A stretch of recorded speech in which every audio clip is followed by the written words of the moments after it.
Back to news. తల్లి ఉద్యోగం కోసం సొంత అన్నయ్యను వదినను ఖమ్మం జిల్లా ఇల్లందుకు చెందిన విల్సన్ చంపేశాడని అతని తల్లి కమలమ్మ చెప్తోంది. సింగరేణిలో తాను పనిచేస్తున్నానని, తాను రిటైర్ అయిపోతే తన ఉద్యోగం పెద్ద కుమారుడైన విజయ్కు వచ్చే అవకాశం ఉందని చెల్లి తెలిపింది.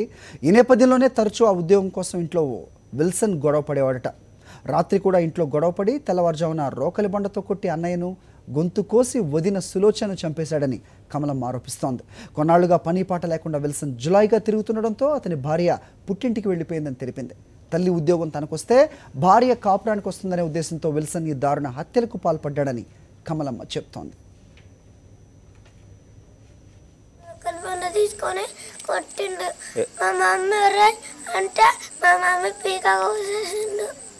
ఎవరు? ఎన్నింటికి? రాత్రా? గొడవైందా బాగా?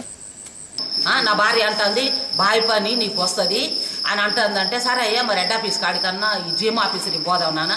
వస్తే నేను ఇయ్యనారా, నాకు ఫస్ట్ పేరు నాదే వచ్చింది, మీకు వయసు అయిపోయిందని ఇయ్యనన్నారా అంటే, ఒక అన్నకి ఇస్తే నాకు డబ్బులు ఇయ్యానంటే, సరే ఇట్లనే ఇస్తలేరా అన్న.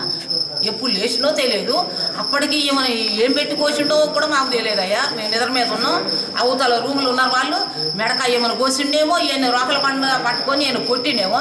మళ్ళీ పిల్లలు ఉన్నారు, ఒక బాబుగా వాళ్ళని కొట్టడానికి వాళ్ళు పట్టుకొని పోయినట్టుంది రోకల పంట. అప్పుడు మా అమ్మాయికి ఎట్లా మంచం తగిలిందో ఏమో గబుక్కొని లేచింది.